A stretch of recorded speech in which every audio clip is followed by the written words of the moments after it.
Estamos de volta, programação esportiva, microfone de esportes da Bandeirantes em campo deste domingão de Páscoa, de muita alegria, de muito alto astral. E é o seguinte, nós somos apaixonados por história. Se a gente ama história, a gente ama o Santos. E se a gente vai falar do Santos, temos que falar com uma bandeira da história, não só do futebol do Brasil, mas do futebol mundial. Estamos em contato exclusivo com ele, César Sampaio. Ô Sampaio, eu tô bravo contigo, Sampaio. Cadê você? Você sumiu. Você tem que estar presente na imprensa todo dia, Sampaio. Um abraço pra você. Olá, Capelano, um abraço. Bom falar contigo, com os ouvintes também da Bandeirantes. A gente... isso é trabalho, né? Se a gente sumiu é porque as coisas aqui foram, até pouco tempo atrás, turbulentas, né? E a gente tá na linha de frente aqui, é sempre importante, né? Nós que já passamos algumas vezes, né, por esse processo de ajustes mesmo. Então a gente está à frente aqui feliz, né, que com a vinda do Cuca aqui, da nova comissão, né, a gente está conseguindo, né, colocar as coisas em ordem, os resultados voltaram, o empate fora e a vitória agora são referências pra gente pro decorrer das competições aí durante o ano. Com certeza. Ô Sampaio, cara, é assim, eu lembro, eu entrei aqui na Band em 2014. E eu lembro que nos meus primeiros meses, comecinho de temporada, aqui sentindo o ambiente ainda na empresa, eu fui atrás de você. E você, como sempre, um lorde, um cara educado, me atendeu, mesmo sem me conhecer, e você estava trabalhando no Joinville. E aí a gente pega o César Sampaio, dentro de campo, um monstro, uma lenda. E fora dele, como você, como diretor, como dirigente, como um cara que está inserido no futebol, cresceu também, não, Sampaio? Sim, cara, a gente... tem um histórico aí, né, de uma geração também que conseguiu performar, né. Eu vejo minha geração tendo a conquista do Mundial, a vice-conquista e novamente uma conquista, né, 94, 98, 2002, então uma geração que marcou época, mas a gente sabe que tudo tem um tempo. Acho que é importante nós entendermos os processos para que a gente possa estar se enquadrando mesmo, né? Se encontrando, principalmente quando você para de jogar, o mundo fica maluco. E aí eu busquei os estudos, né? Fiz um curso técnico, fiz a parte de gestão, fiz as licenças todo treinador, trabalhei no Joinville, no Rio Claro, no Mojimirim. Esse foi o meu início, né, no Figueirense também, ainda com uma parceria com o Rivaldo, e buscando sempre o melhor para, agora do lado de fora, né, para os clubes e para o esporte em geral. A gente foi chamado pelo Tite, depois tive um período na seleção, né, e também no Flamengo, enfim, e agora voltando para o Santos, onde tudo começou. Então, essa parte extracampo aí, não só a de atleta, né, que foi muito árdua, né, respeitando todos os processos e conseguindo corresponder, e fora de campo também a gente acha que é só parou de jogar, você já sabe tudo, você já tem as fórmulas de tudo, e não é isso não. A gente hoje a gente vive um outro momento, né, os clubes devem ser, mesmo não sendo constituídos, né, com esse modelo empresarial, clubes são empresas mesmo e devem ser tratados dessa forma, e a gente, como administradores, né, independente dos cargos, a gente deve estar qualificado, e é isso que a gente busca dia a dia aí. Ei, Sampaio, hein? Como jogou bola essa criança. Ô Sampaio, eu queria agora fazer um questionamento para você em relação ao elenco do Santos. Recentemente, aqui no Domingo Esportivo Bandeirantes, nós entrevistamos o presidente Marcelo Teixeira. Falou sobre a situação, sobre as dívidas, contratações. Eu já falei aqui N vezes no Esporte Debate, no Jogo Aberto, rede social. Eu acho que o Santos não cai. Eu acho que assim, por mais que tenha gastado muito, mas gastou para montar um time interessante. Fez um time legal, obviamente tem carências no elenco, como praticamente todos os clubes do Brasil têm, sobretudo com as dívidas aí, beirando a casa do bilhão do Santos, mas eu acho que minimamente o Santos tem um time interessante para pelo menos competir. Eu não vejo esse Santos hoje lutando contra rebaixamento. Pela sua experiência, até pelo histórico recente do Santos, dá para cravar que não cai, ou vocês estão um pouco mais cautelosos, hein, Sampaio? Cara, o campeonato está muito igual, o campeonato, acho que isso que dá dar esse ponto de interrogação. Nós temos clubes, né, mais bem estruturados por algum tempo já, né? Dentre eles, Flamengo e Palmeiras são clubes que já têm um norte aí, e também economicamente são equipes assim que podem fazer coisas que outros ainda não. Mas o campeonato está bem nivelado, e eu, por experiência, né, de alguns anos, eu acho que a gente tem que ir jogo a jogo, cara. Acho que nós temos que procurar focar jogo a jogo. A gente não dá muito para pensar no macro. Acho que o amanhã depende muito do hoje.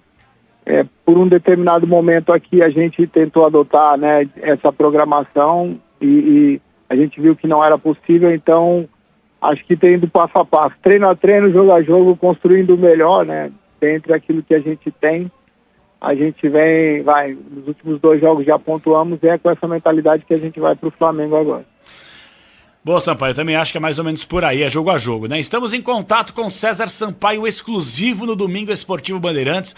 Sampaio, eu vou ter que falar sobre Neymar aqui. Eu sei que o ouvinte, o internauta, o cara já não aguenta mais, tá esgotado, mas enquanto o Ancelotti não divulgar no dia 18 de maio os convocados para a Copa do Mundo, as perguntas sobre Neymar vão acontecer em debate esportivo, em tribuna de imprensa, em roda de bar, na CBF, nas coletivas, não importa onde. Sobre Neymar, eu tenho 2 questionamentos. O primeiro, você levaria ele ou não para a Copa? Como é que é o dia a dia com o Neymar? Aquela pergunta clichê importante ser feita. E eu queria, Sampaio, discutir rapidamente a declaração do Neymar no meio de semana, que gerou muita repercussão. Não é que eu saí em defesa do Neymar, mas eu acho que a gente está vivendo uma questão que as pessoas elas querem sair e ficam atrás da porta prontas para cancelar o outro. Mas buscar reeducação, olha, vai por esse caminho, olha, não fala assim, olha, faz isso... Pouca gente tem interesse. Queria que você falasse sobre a declaração do Neymar, como é que tá a cabeça dele, a questão física todo mundo sabe, mas a questão emocional. Você acha que foi uma frase infeliz, mal colocada, o Neymar se equivocou, vocês tiveram alguma conversa de bastidor com o Neymar aí em relação a essa declaração, que eu não vi problema, tá? Como muita gente tá vendo para cancelar o cara, mas eu queria o relato de alguém que conhece, que tá no dia a dia, que tem proximidade com o Neymar. Fique à vontade, Sampaio. Cara, eu tenho 4 mulheres em casa e uma cachorra. Então, se eu esquecer da Maia aqui, da minha cachorra, eu apanho, né? E eu acho que, quem convive com o Neymar diariamente sabe o quanto é um cara sensível, é um ser humano fantástico, é uma luz aqui, sim, por tudo que ele representa mundialmente. Acho que ele pode ter sido infeliz, né, em alguma colocação, mas o que fala mais alto para mim é o dia a dia com ele. Eu sei que muitas vezes a gente, por esse acúmulo, né, assim, de informação e também de pressão, com muitas coisas para fazer, para definir, para decidir, e, enfim, às vezes a gente acaba se perdendo nas palavras, mas o dia a dia fala mais alto para mim. Eu sei que é um cara que pode não ter se expressado bem, mas a gente vê no dia a dia um comportamento completamente diferente que isso possa ter passado. Eu defendo porque a gente convive aqui e, como eu falei, né, eu tenho a maioridade lá em casa feminina e sei que, assim, é lógico, o que sai da boca é difícil voltar, mas o dia a dia aqui fala mais alto e é esse Neymar do dia a dia que a gente vai preservar. Bom, estamos em contato com César Sampaio. Ô César, eu até tenho dificuldade para falar o cargo que você exerce no Santos mais uma vez, porque para mim você Sim. cruza e cabeceia aí dentro. É auxiliar, é dirigente, daqui a pouco você tá até de presidente aí do Santos, daqui a pouco você tá em campo de novo, César.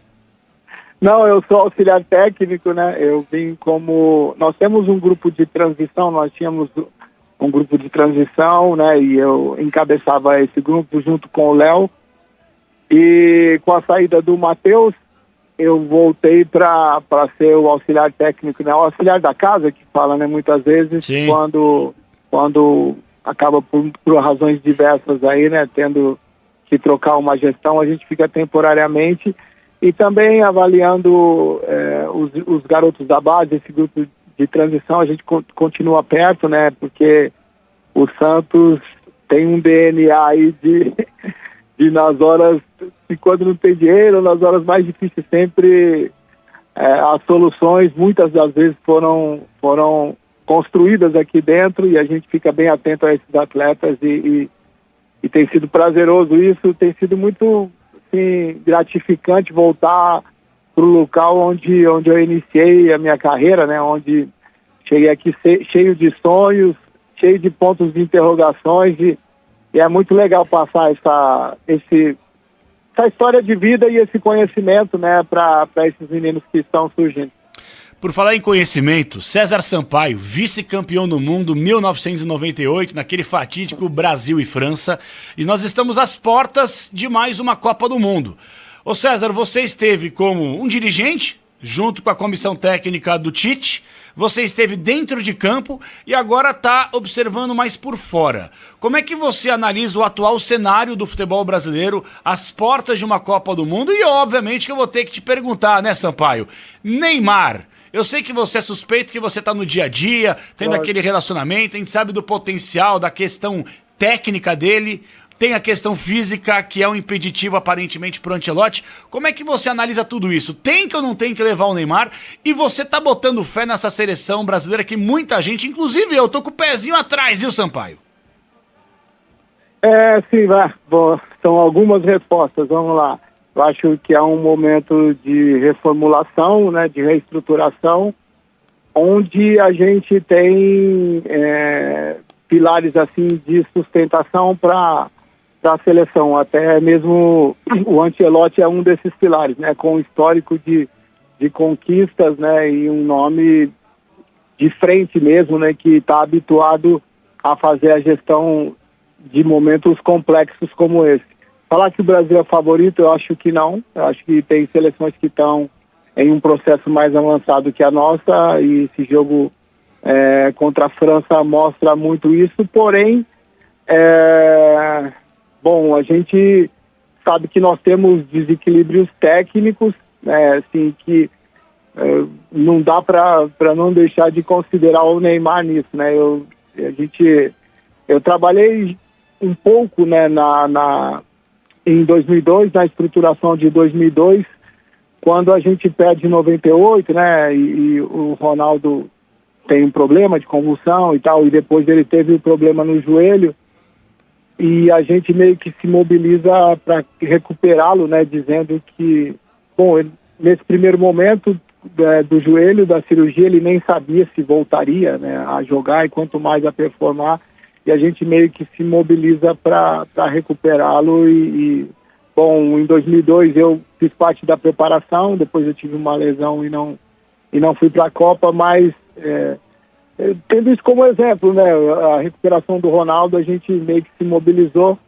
Me parece, eu conversei com uma pessoa da seleção da Argentina que, não que isso seja um modelo, mas que algo parecido foi feito com o Messi, né, nessa última conquista, e eu vejo também o Neymar como esse extra classe, assim, esse fora de série, né? Então é um atleta, é um Neymar diferente, né? Daquele de 1 para 1, né? Daquele que só tinha 1 para 1, de muito agressivo, é um cara mais cerebral hoje, mas imprescindível aí para não só para dar confiança, para mobilizar a todos, mas também vendo ele no dia a dia, ele pensa muito à frente, né, dos demais. Então ele, muitas vezes, com 2 toques na bola, ele consegue tirar da cartola jogadas assim que ninguém imagina. Então é nesse sentido que a gente vem trabalhando. Ele vem respondendo bem aqui, aceitando todos os protocolos, né, e cumprindo assim, internamente aquilo que a gente não, mais o pessoal da saúde, né, ele fica bem determinando, e a gente está na torcida assim para recuperar o Santos, né, e nessa recuperação o Neymar voltar e nos representar muito bem na Copa. Para já encaminhar para fechar contigo, Sampaio, te agradecendo.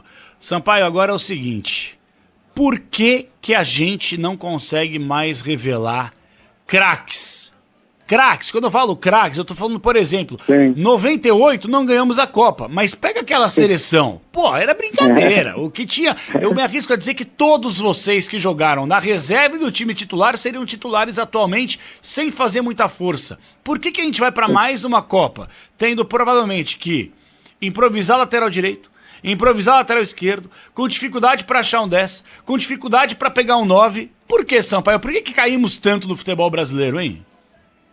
Cara, essa é uma resposta complexa. Difícil, né? Vou demorar um tempo, vou tentar ser sucinto, cara. Para mim é um fenômeno econômico. Assim, hoje é quase impossível você segurar um atleta de 17, 18 anos no país. Bom, e aí vai por uma outra coisa também, né? Assim, de você repetir formações e dessa identificação, né, desse nacionalismo mesmo. Não que os atletas que vão para a seleção não façam o seu melhor e tal, mas acho que em termos de modelo de jogo, o modelo de futebol brasileiro, voltando um pouco como você falou, não revelamos mais craques, né? A gente tinha... Bom, um princípio básico para todo e qualquer zagueiro era domínio e passe, né? A gente vê o quanto hoje, muitas vezes, a gente tem dificuldade em questões básicas, né? Na formação desses atletas, porque nós estamos objetivando muito mais. Não é nem objetivando, muitas vezes as dívidas dos clubes nos obrigam, e a moeda, né, o valor de troca, uma moeda deles são 5, 6, 7 nossa, então, às vezes totalmente impossível você segurar um atleta aqui. Isso é da parte econômica. E outras plataformas, né? Você antes, o futsal sempre esteve muito envolvido na formação do atleta. Eu comecei jogando futsal, a praia, os campos de terra, para ir depois você ir para a grama. Eu acho que isso, você fazia muitas coisas já automatizadas, né? Sendo que hoje está muito dentro de uma caixa, muito dentro de uma área tecnológica, assim, onde esses movimentos eram naturais. E esses atletas, né, também, quando saem do país, muitas vezes eles são obrigados a adotar o modelo de funcionamento do clube que está jogando. Então, que muitas vezes é menos posse, é mais um jogo direto, né, de ganhar a primeira e segunda bola, lado, centro. É um jogo mais objetivo e não tem tanta plasticidade. Então... Eu não sei se eu respondi direito essa pergunta, pelo mas amor sim, de cara, Deus. assim, hoje a qualidade técnica ela não é tão apurada, né? Além disso, antes também a gente ficava mais tempo nos clubes, né? Você viu, um jogador tinha sempre um histórico de 5, 6 anos num clube e tal, e hoje muitas vezes é difícil você ficar com mais de 3 anos num atleta que performa, né? O mundo está tecnologicamente aí já conectado, então é muito difícil.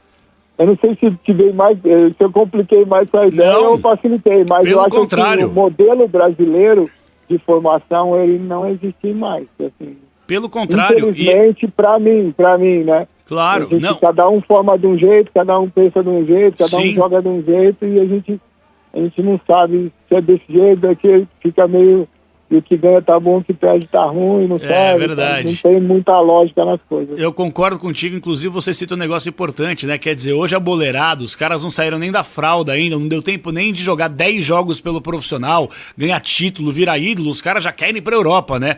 Naquela época, não que não fosse legal jogar na Europa, claro, mas você tinha um apelo jogando aqui no futebol brasileiro, porque nós tínhamos verdadeiras seleções. O Corinthians, São Paulo, o próprio Santos, Palmeiras, não preciso nem falar. É verdade. Sampaio, eu quero te agradecer. Uma última só para fechar. Estamos no clima de Copa do Mundo aqui e você fez um trabalho muito legal. É indiscutível. Não ganhamos a Copa 2022, mas o trabalho foi muito bem feito, o ciclo foi bacana, mas aquele maldito gol no final do jogo da Croácia aí dói na gente até hoje, né, Sampaio? Cara, eu fiquei... Gol largo! Eu tava conversando com o Ney sobre isso, cara, foi muito... assim, doloroso esse momento, cara, porque eu não sei se nós ganharíamos não, mas assim, a gente mereceria passar, mas o futebol não é merecimento, é efetividade, então a gente só de lembrar daquele jogo e de como foi, né, o gol que nós tomamos, né, numa ação que nós tínhamos precavido para não acontecer, depois a possibilidade de uma falta tática, né? Teve acho que umas 4, 5 vezes a gente não fez, né? Então até tomar o gol e depois dos pênaltis, enfim, foi um dia difícil, mas eu, como sou um cara muito positivo, cara, assim, eu aprendo muito mesmo quando não dá certo, eu procuro ver aonde eu errei. Então, nesse sentido, a gente está sempre conversando com as pessoas que tomam decisões, né, que estão hoje à frente lá e indiretamente aí passando detalhes assim que muitas vezes a imprensa em geral, o público não tem ciência, né, mas que a gente teve a oportunidade de passar e não cometeu o mesmo erro, né? Então, indiretamente trabalhando aqui, torcendo bastante para que possamos aí, mesmo não sendo favorito, às vezes também eles desviam a atenção e a gente monta e consegue performar aí durante a Copa e conseguir essa confiança que o Brasil possui. E Brasil é sempre Brasil na Copa. Enfim, tá ligado à conquista, tá ligado à superação. Acho que a seleção leva um pouco do que é o nosso país, o dia a dia do brasileiro, né? Que muitas vezes o cara sai de casa sem saber se vai almoçar, se não vai. Eu não acho isso correto, mas assim, a gente desenvolve soluções em meio ao caos, né? Então, não que esteja um caos hoje no Brasil, mas que os atletas que lá estão, se cada um externar o seu melhor, a gente pode sim fazer uma grande Copa. Tomara, e eu torço para que você, César Sampaio, esteja cada vez com mais saúde, inserido no futebol e falando, Sampaio, porque é sempre bom ouvir uma lenda como César Sampaio, exclusivo no Domingo Esportivo Bandeirantes. E só por causa disso, daqui a pouquinho, Santos 1-0 no Maraca, tá bom, Sampaio? Amém. Vamos lá, vamos trabalhar para isso sim, brigadão. Vamos falar contigo também, Capelão. Poxa, você sabe que é um cara parceiraço aí. Imagina, irmão. Precisando é só dar um toque aqui, a gente tá à disposição sempre. Grande César